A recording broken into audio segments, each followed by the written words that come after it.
Tuhan Yesus Kristus, jumpa kembali pada hari ini dalam Sapa Malam Gembala edisi yang ke-104 dengan kita mengawali Kidung Jemaat 104, Hai Dengar Tembang Malaikat.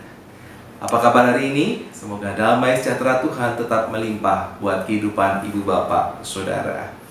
Dan puji Tuhan, pada hari ini kami, saya, Thea boleh merasakan kelegaan karena hasil tes swab kami 1 dan 2 negatif. Kemudian istri saya boleh dirawat di rumah dalam isolasi mandiri sampai 7 hari ke depan.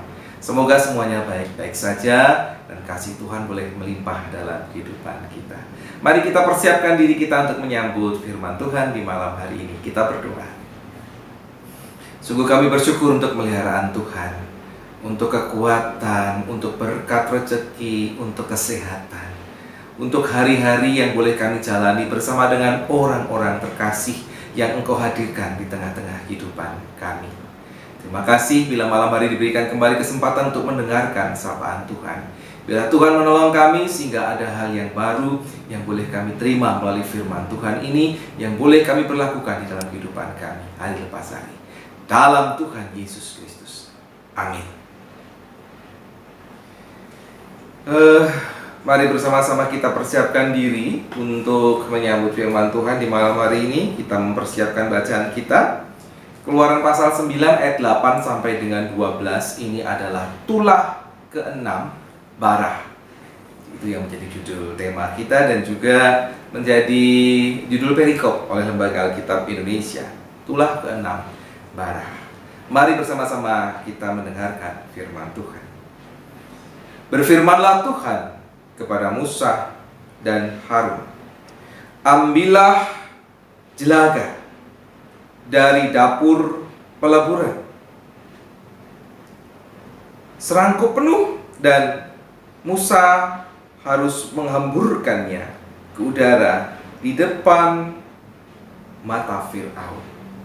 Mohon maaf agak terlihat tidak nyaman. Selanjutnya ayat 9. Maka jelaga itu akan menjadi debu meliputi seluruh tanah Mesir dan akan menjadikan barah yang memerah sebagai gelembung pada manusia dan binatang di seluruh tanah Mesir. Lalu mereka mengambil jelaga dari dapur peleburan dan berdiri di depan Fir'aun. Kemudian Musa menghamburkannya ke udara, maka terjadilah barah yang memecah sebagai gelembung pada manusia dan binatang, sehingga alih-alih itu tidak dapat tetap berdiri di depan Musa karena barah-barah itu, sebab alih-alih itu pun juga kena barah, sama seperti semua orang Mesir. Tetapi Tuhan mengeraskan hati Fir'aun, sehingga ia tidak mendengarkan mereka seperti yang telah difirmankan Tuhan kepada Musa. Demikianlah firman Tuhan. Yang berbahagialah mereka yang setia mendengarkan firman Tuhan dan yang memeliharanya di dalam kehidupan hari lepas hari. Haleluya. Sahabat GKI Gendung Indah yang dikasihi Tuhan Yesus Kristus, ada banyak penyakit yang aneh-aneh. Bukan hanya masa sekarang, tetapi juga di masa lalu. Ya, puji Tuhan, di tengah COVID-19 ini, pandemi seluruh dunia, Tuhan tetap mengizinkan keluarga-keluarga kita, keluarga saya terkhusus boleh mengalami sedikit goncangan. Saya sempat merasa takut ketika di hari istri saya berkata, waduh, ya aku harus mondok. Saya ada banyak mendengar cerita, tahu cerita tentang betapa orang yang sudah mondok di situ gak bisa ketemu lagi. Ada yang berhasil melewatinya, ada juga tidak berhasil melewatinya, dan itu membuat pada saat itu ketika memasuki pastori pulang dari rumah sakit, saya menangis. Puji Tuhan, Allah memberi kesembuhan. Ini COVID termasuk penyakit yang luar biasa, menjadi pandemi, artinya penyakit di seluruh dunia, bukan di sebuah lokasi atau negara saja. Nah, kita berbicara tentang barah. Barah ini pada masa Musa ya memang Diberitakan hanya dialami oleh orang-orang Mesir, orang Israel tidak. Apa itu barah? Barah itu adalah semacam penyakit yang muncul dari bawah kulitnya, kemudian mendesak keluar, membengkak, membuat bengkak ya kulit itu, daging kulit itu kemudian bernanah. Dan nanah itu seperti biasa kita ketahui itu adalah gejala ada infeksi ya. Karena apa? Mekanisme pertahanan tubuh dengan sendirinya bereaksi sehingga membuat tubuh kemudian berperang menghasilkan nanah, dan ini membuat demam, bahkan bisa membuat lemas tanpa daya. Dan itulah yang menyebabkan kita dengar tadi para ahli Mesir sampai tidak bisa berdiri di hadapan Musa. Dalam arti yang sebenarnya memang karena penyakit itu, sehingga mereka tidak bisa berdiri di hadapan Musa dan Harun. Nah, Fir'aun sendiri melihat bahwa penyakit ini toh hanya penyakit kulit biasa, toh tidak mengakibatkan kematian. Ya memang benar, angka kematiannya sangat kecil. Sehingga Fir'aun kemudian berkeras hati dengan keputusannya. Dan Tuhan Allah juga tidak mau peduli, silahkan berkeras hati, silahkan semakin keras walaupun Tuhan bisa mengubah hati, dibiarkan saja. Karena kekuasaan Tuhan.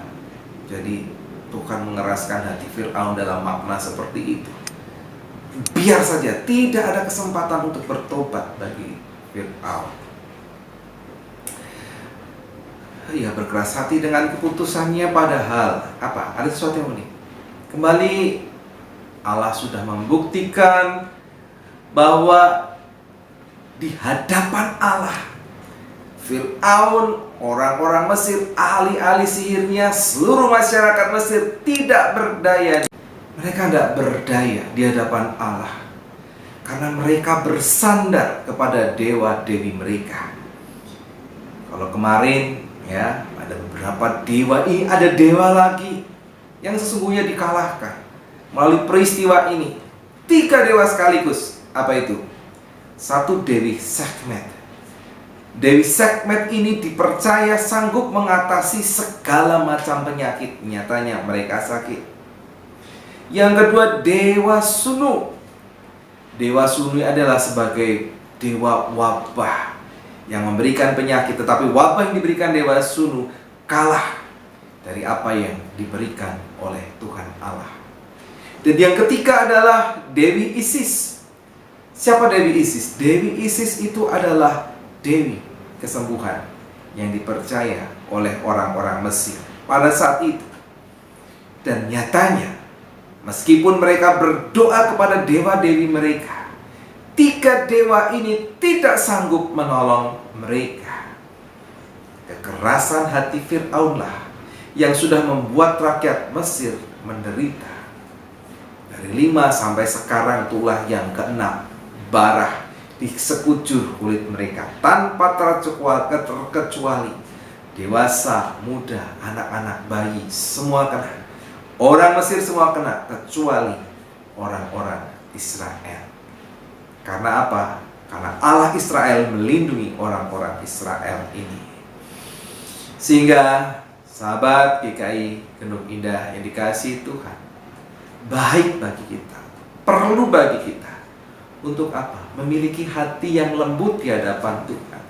Bukan hati yang mengeraskan hati di hadapan Tuhan, bahkan sampai Tuhan tidak hendak lagi untuk membuat kita bertobat. Karena kita tahu Tuhan bisa mengubah hati, tapi kalau Tuhan sudah tidak mau berusaha, biar saja berkeras hati. Maka disitulah Allah sedang mengeraskan hati saudara melalui kemauanmu sendiri. Lembutkanlah hati saudara di hadapan Tuhan. Bila kita memiliki hati yang lembut di hadapannya, karena Allah kita setia, Allah kita pengasih, Allah kita mengetahui segala kebutuhan kita, keperluan kita. Dia tahu apa yang kita butuhkan. Bersandarlah terus kepadanya. Karena apa? Kita punya Tuhan, Sang Halik semesta. Apa itu Halik? Pencipta dan pemelihara alam semesta. Bersyukurlah dan hidup bersandar padanya di dalam ketulusan dan kerendahan hati, kelemah lembutan hati. Mari kita bersyukur kepada Tuhan dan berkomitmen tetap setia padanya. Mari kita berdoa. Kami bersyukur ya Tuhan untuk pemeliharaan-Mu secara pribadi tengah keluarga hamba-Mu yang sudah Engkau selamatkan. Engkau berikan kesempurnaan kesembuhan itu, sehingga tidak ada penyakit COVID-19 yang boleh melanda keluarga kami, bahkan jemaat Tuhan. Kami saat ini juga ingat untuk Ibu Sukiharni yang sedang dirawat di rumah sakit. Engkau menolong, memberikan kekuatan, memberikan kesembuhan. Biarlah Engkau tetap melihara keluarga-keluarga, sahabat-sahabat GKI Genuk Indah, jemaat dan simpatisannya. Kami berserah kepadamu di dalam Tuhan Yesus, penguasa, pencipta dan pemelihara seluruh alam semesta. Kami bersyukur kepadamu dan berserah diri. Amin. Mari bersama-sama kita mengakhiri Sapa Malam Gembala di malam hari ini. Kita menyanyikan kembali Kidung Jemaat 104. Kali ini kita menyanyikan bait yang kedua.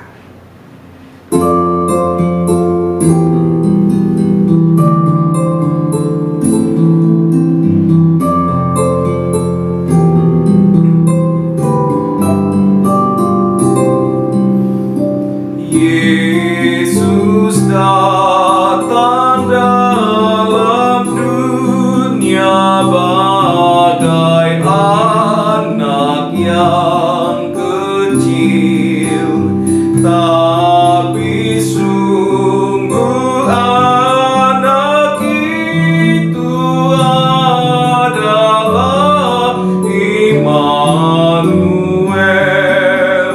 Damai surga diberinya di antara manusia yang sedia menerima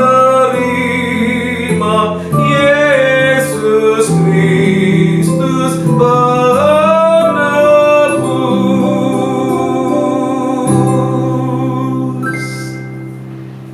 Sampai jumpa kembali di esok hari. Tuhan Yesus memberkati saudara-saudara. Amin.